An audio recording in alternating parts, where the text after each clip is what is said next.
요즘 피부과에서 진짜 핫한 주사가 리쥬란인 거 아세요? 이거 맞으면 그냥 피부가 반짝반짝 광이 난다고 피부과 쌤이 저한테 맞으라고 권유를 하시더라고요. 엄청 아프대요. 조금만 생각해본다고 하고 집에 와서 찾아보는데 리쥬란보다 파마 리서치에 더 눈이 가는 거 있죠. 인적 분할 때문에 굉장히 시끄럽기도 하고 주사만 맞지 말고 주식도 사볼까? 이런 고민이 들더라고요. 오늘은 사심을 가득 담아서 이 파마 리서치에 대해서 자세히 알아보도록 하겠습니다. 파마 리서치가 뭐야? 상장사야? 네, 의외로 코스닥 10위 안에 드는 회사더라고요. 주가도 40만 원이 넘고요. 2023년에만 이 주식을 샀어도 얼마에 샀다? 6만 원에 샀어요.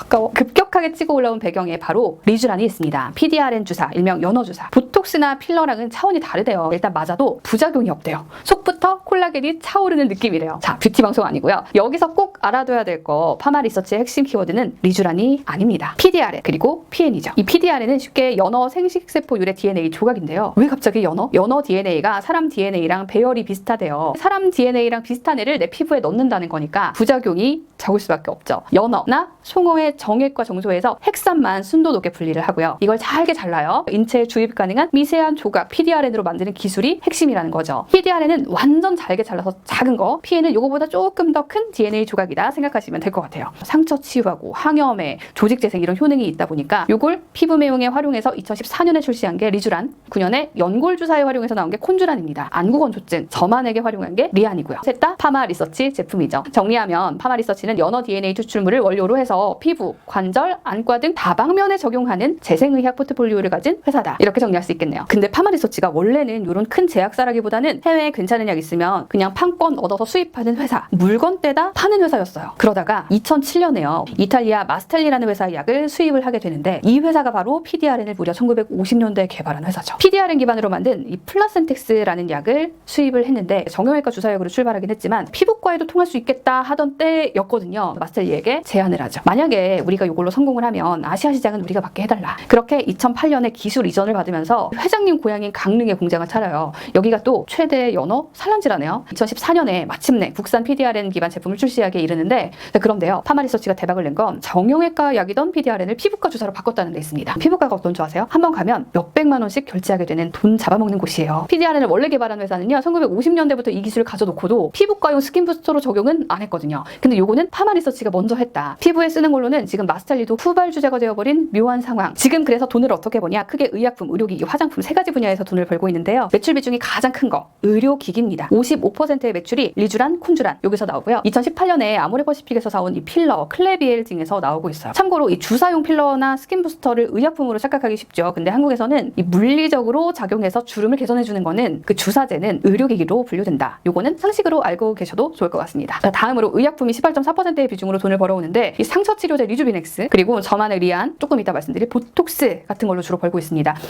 보톡스도 만들어? 네. 2017년에 보톡스 만들던 바이오 C&D를 300억에 인수해왔어요. 그리고 지금은 파마 리서치 바이오라는 이름으로 코넥스에 상장되어 있습니다. 화장품도 많이 팔죠. 22% 정도 매출이 나는데 주로 그 리쥬란 코스메틱 이런 리쥬란 라인으로 돈을 벌고 있습니다. 파마 리서치는 이 PDRN 기반으로 기능성 화장품도 개발을 같이 해왔거든요. 하지만 2019년 전체 매출 34%던 의료기기 비중이 2021년은 50%에 육박할 만큼 리쥬란, 콘쥬란 같은 거의 성장세가 장난 아닌 상황이다. 2024년 기준 상장사 1개, 비상장사 10개의 계열사를 둔 회사가 됐는데요. 재밌는 게 자회사들 중에요. 미국 현지 피부과도 있더라고요. 투자사도 있고 유통사, 온라인몰, 최근엔 동물 의약품 만드는 CNC 바이오도 인수를 했습니다. 미국의 싱가포르에 현재 법인도 있고요. 단순히 만들어서 파는 게 끝이 아니라 제품 있죠? 유통, 해외 진출, 투자, R&D까지 통합 밸류체인을 가진 종합 바이오 에스테틱 기업이다. 이게 조금 더 정확하게 파마 리서치를 설명할 수 있는 단어 같죠? 이게 아무리 유망하다고 해도 시장이 이렇게까지 파마 리서치에 주목한다고? 파마 리서치는 2015년 매출액이 300억대에서 코스닥 상장하고 10년 만에 2024년 매출이 3,497억이 됐습니다. 10년간 10배 성장. 더 대박인 건요. 영업이익률인데 30%대를 꾸준히 유지해왔죠. 포스피에 있는 형님들 있잖아요. 셀트리온이나 삼성바이오로직스. 여기랑 맞먹어요. 리쥬란이 비급여입니다. 마진이 많이 남는다는 얘기고 PDRN은 아예 원천 기술까지 있어요. 소 키워서 한우 파는 식당이랑 소고기 사와서 한우 파는 식당이랑 게임 안 되겠죠. 원재료를 사와서 만드는 다른 회사들이랑은 일단 출발부터 다르다는 얘기. 뭐든지 타이밍이라고 하죠. 타이밍도 기가 막힌 게요. 저출산, 고령화. 40대만 돼도 피부 탄력 떨어지네? 리쥬란. 50대만 되면 관절이 아프네? 콘쥬란. 딱 맞아 떨어지죠, 라임이. 특히 피부과 가서요. 리쥬란 리주란 같은 주사는 한 번만 맞지도 않고요. 이것만 맞지도 않습니다. 보톡스 맞으러 갔다가 리주란 맞고 필러 맞고 그러는 거거든요. 최근에 국내 시장에 보톡스를 막 팔기 시작했어요. 보톡스부터 스킨 부스터, 필러까지 다 갖고 있으니까 영업도 한 번에 해도 됩니다. 리주란이 이미 시장 70%를 장악한 상태라서 쉽게 같은 라인으로 들어갈 수 있다는 얘기죠. 리주란이요, 코로나 때도 잘 팔린 게 그 마스크를 하도 써서 피부가 손상됐다고 달래준다고 매출이 늘었다는 썰도 있더라고요. 보톡스까지 풀 라인업을 갖췄으니까 앞으로 보톡스 매출까지 더해지면 매출이 더 늘어날 수도 있겠습니다. 그리고 하나 더, 보톡스 맞을 때 보통 식염수에 희석을 해서 맞거든요. 근데 지금 시장에 유일하게 메디톡스가 희석을 이미 해서 보톡스 라인을 하나 팔고 있는데요. 요거랑 똑같은 것도 개발 진행 중이라고 합니다. 또 봐야 될 게 수출인데요. 돈을 많이 벌었지만 수출 비중이 엄청 크진 않았어요. 본격적으로 수출 시장이 열리고 있는데요. 지금은 아시아 수출이 70%인데 수출 느는 속도가 굉장히 빠르고 올해부터는 유럽에도 본격적으로 수출이 될 예정이라고 합니다. 유튜브 찾아보니까 한국 사람들이 왜 얼굴에 연어 정액을 뒀냐. 한국이 또 K-뷰티의 나라잖아요. 예뻐지고 싶은 욕망은 국적 불문, 나이 불문이다 보니까 미국에서는 공식적으로 허가도 안 났는데 아름아름 이거 찾아서 맡고 있다고 하니까 앞으로 성장성이 더 기대되는 것도 사실입니다. 파마리서치가 2024년에 CVC 캐피탈이라는 곳에서 2천억 투자를 유치했거든요. 어떤 회사냐면 여기였대도 여기 거고요. 스페인 축구 라리가 지분 10%나 갖고 있는 글로벌 투자사예요. 쿠팡이 한창 못 나갈 때도 야 손정희 회장이 투자했으니까 한번 기다려보자 했잖아요. 이 큰 회사의 투자 사실 자체가 뭔가 좀 믿음을 주고 있는 것도 사실입니다. 근데 사실 저는 여기서 파마리서치를 쭉 보면서 물론 제 회사는 아니지만 조금 더 욕심을 부리게 되는, 고민이 되는 그런 부분이 있긴 하더라고요.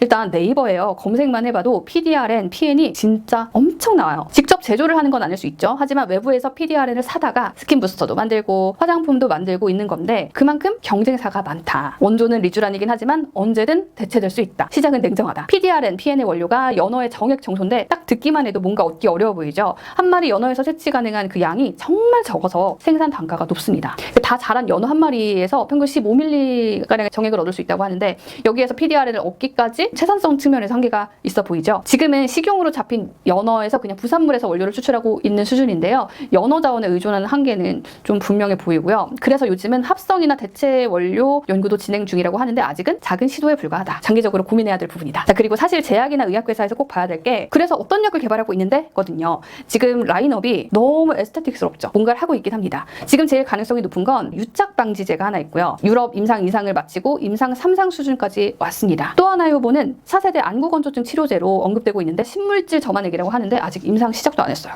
만약에 되기만 하면 뭐 첫 안과용 신약이 될 가능성이 있지만 신약 개발에 보통 10년이 걸린다고 하잖아요. 피부 미용 중심의 사업에서 치료제 신사업 진출까지 이게 되나 보려면 아직은 시간이 조금 더 많이 필요할 것 같습니다. 마지막으로 인적 분할 얘기 안 할 수가 없죠. 최근에 파마리서치가 인적 분할을 하겠다고 했어요. 존속법인은 투자 사업을 하고 파마리서치 홀딩스로, 신설법인은 에스테틱 사업을 하겠다. 파마리서치로 나누겠다는 겁니다. 그리고 주주들한테는 지분을 두 회사 거를 주겠다고 했어요. 이게 인적 분할이니까 이게 뭐가 문제지? 분할 비율이 이상해요. 홀딩스 74.28%, 파마리서치 25%. 돈은 파마리서치가 다 벌고 있는데 돈 많이 버는 똘똘한 애 지분은 요만큼만 주고 지주회사 지분으로 75%를 주겠다? 장난해? 이게 되는 거죠. 파마리서치 주식을 왜 샀겠어요? 리주란 때문에 샀죠. 근데 지주사 주식만 주고 알짜배기는 안 주고 발표가 나오자마자 파마리서치 시가총액이 하루에 1,400억이 증발했다. 분할 비율을 잘못 산정했다. 형평성에 어긋난다는 지적을 계속 받고 있는 거죠. 그래서 이 부분에서 주주들의 신뢰를 챙겨갈 수 있을지도 우리가 꼭 봐야 될 것 같아요. 우리가 흔히 말하는 보톡스 있잖아요. 이거는 보톡스를 처음 팔기 시작한 지금은 에브비에 인수된 엘러간이 등록한 상표이지만요. 우리는 그냥 모든 보톡스를 다 보톡스라고 하고 있습니다. 근데요, 이 엘러간은요, 보톡스 말고도 뭐 필러, 주비덤, 안과, 뭐 신경질환 치료제, 그리고 영업망을 쫙 갖춘 꽤